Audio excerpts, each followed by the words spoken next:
I know how much you guys love cam tests. So on a 6.2 liter LS crate motor with a big Whipple supercharger, who makes more power? A factory blower cam, an aftermarket blower cam, or an NA cam? Let's find out. In this video, we got some cool stuff. I'll show you what happened when we ran a GM 6.2 liter B15 crate motor, installed the Whipple supercharger, and ran a number of different camshafts.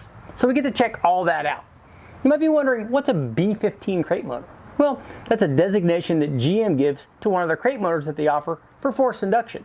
Now the B stands for boost, and the 15 stands for how many pounds of boost you're supposed to run on that motor. Now, since a 5.3 liter from the junkyard will take more than 15 pounds, we know a dedicated boost motor from GM will take way more than that. But in this video, I'll show you what we did to this motor to get it ready to run more than 15 pounds. Then we'll show you what happened when we ran 4 or 5 different cams in this motor. Now we started off with a factory LSA cam, then an LS9 cam, then a dedicated blower cam for Brian Tooley Racing, then an NA cam I happen to have laying around. We ran all this with a 4 liter Whipple supercharger. So what happened? Who made the most power? Let's find out. Before we get to our test, we had to make a few modifications to our B19 crate motor. So what is this B19? Well, it's a motor that GM offers to their GM performance stuff for guys wanting to put like an aftermarket performance combination together with boost. So the B is for boost and the 15 is for 15 pounds of boost. Now there's a couple things I really like about this combination. First of all, it comes from GM, so you know they stand behind it. It's got what they advertise as a forged rotating assembly. But if you look at the specs on it, it has a forged steel crank, which is good, has forged pistons, which is good, and they list the rods as a forged powdered metal rod. Now to me that just means it's a powdered metal rod, and they're adding the word forged there. Now since like factory powdered metal rods will go to 1500 horsepower on a Gen 4 stuff, it's not really too much of a problem, but if they're gonna list it as forged, make it be forged, and if you're gonna put a forged rod in it, put a standard H-beam or an I-beam rod in there and, you know, make it be strong. You'll never break it. The things I do like about this thing, it obviously has an LSX block, which you'll never hurt. It's a 6-bolt block, and it has matching 6-bolt heads. Now these are rec port LS3 heads basically, and this combination comes with a factory LS9 blower cam. All that's good because if you're going to put a blower on it, because it also comes as a long block and not with an induction system. But if you're going to put a blower on it like we did, a Whipple or a Magnuson or Kenny Bell or whatever, that's not a problem because it comes with an intake manifold. The one thing I don't like is those heads, the LS3 heads, the 6-bolt heads, come with a factory spring to work with the factory camshaft that they put in. So basically, it's an LS3 spring. I'd like to see something more, and since we upgraded the camshaft, it's one of the changes we made. We put a dual valve spring on it, so we could put any cam in it we wanted.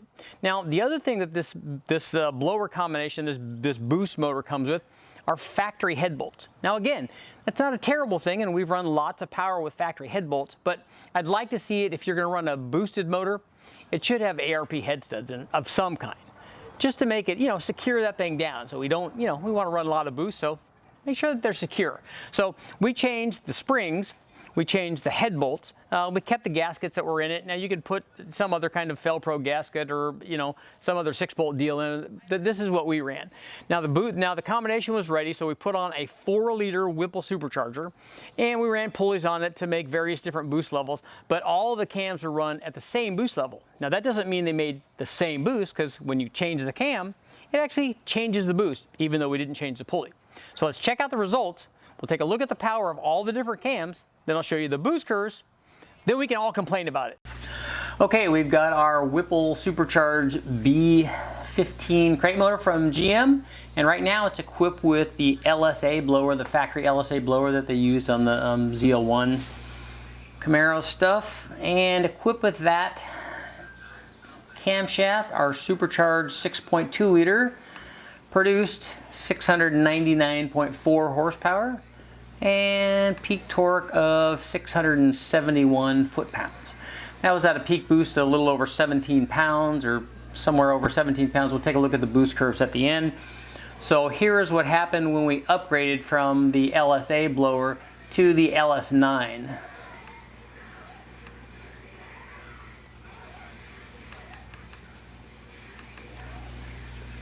So this is what we normally see when we run an LSA versus an LS9. If you take a look at the stock cam video, I'll put it up right here, you'll see this is exactly what they did when we tested these two cams NA on the 5.3 liter. The LS9 makes more power at the top, the LSA makes a little bit more power down low, and that's what it did on the supercharged application too. You can see that the equipped with the LS9 cam, it was really starting to pull hard at the top, and we only ran this thing to 6,200 RPM, and it would be much happier at 6,500 or 7,000 even. But this is the gain from a factory LS9 cam, and that's why a lot of guys that had these LSA motors with this camshaft in it, putting an LS9, as you can see, was a big upgrade. So what kind of power do we get here? Even at 6,200, we saw 35 horsepower, which is a nice little gain. So here's what happened when we installed the Stage 3 blower cam, positive displacement blower cam from Brian Pulley Racing. Again, another big gain over both of those, a huge gain over the LSA, and even a big gain over the LS9. And the gains are increasing as we go out in engine speed. So again, if we were to run this thing to 6,500 or 7,000, the gains would be even greater. But even there, compared to the LS9, 68 and 34, yeah, we're looking at 34, 35 horsepower right there. So it gained as much as the LS9 gained over the LSA. So again, the BTR blower cam, those guys know what they're doing. That thing works really well. And as you can see, we're going up and up in power as we put better and better camshafts in it. So now let's take a look at that Crane 224 cam that I've used in a bunch of stuff. So now this is interesting. Take a look at all of the gains down low. I mean, from our starting point of 32 or 3,300 RPM way down here, it picked up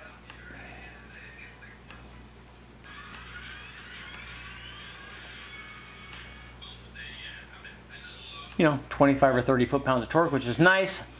And it picked up all the way out to about 5,000 RPM or 5,100 RPM. And then kind of was, running a little neck and neck with that BTR blower cam.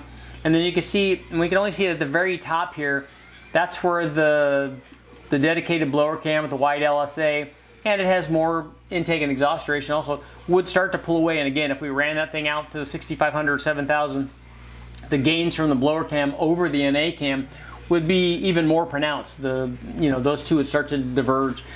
And we'll see some cool stuff when we take a look at the boost numbers from these. But as you can see, the NA cam, this is exactly what it would do NA also. It would just add power down low and would lose power at the top. This is a good combination, but it shows that even putting an NA cam in a blower application, even a positive displacement blower application, is definitely worth some power. I mean, look at the gains over the LS9 and even over a dedicated blower cam, except at the very top. So this stuff works. Let's take a look at the boost curves now. Now that we've taken a look at the power curves, let's take a look at the boost curves. So this is the boost curve supplied with the LSA blower. Remember, we never changed any of the pulleys for any of this. The change that you're seeing in the boost curve is just a function of the camshaft. So this is the boost curve with the LSA, and we started out at around 12.5 pounds, 12.4, and it rose to a peak of 17.4 psi with that 4-liter Whipple supercharger on this 6.2 liter B15 crate motor. I want to call it B19 because I want to run more boost. So here's what happened to the boost curve when we installed the LS9 camshaft. Again, remember, no pulley change. This is just the camshaft. And the boost curve kind of mirrors what we saw on the power curve.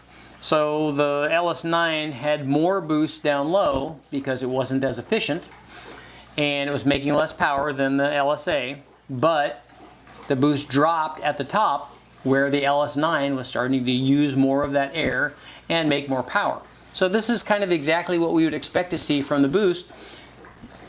The boost should drop where the motor is making more power. So here's what happened when we installed the Brian Pulley Stage 3 cam. Okay, let me know in the comments what should happen when we install this cam. If it's making more power, what should happen to the boost? It should go down. That's exactly what it did. So it didn't go down quite as low down low as the LSA cam did, but as you can see, it was down, the Brian Pulley Stage 3 blower cam was lower than the LS9 everywhere, and we would expect that because it basically made more power everywhere than the LS9 cam.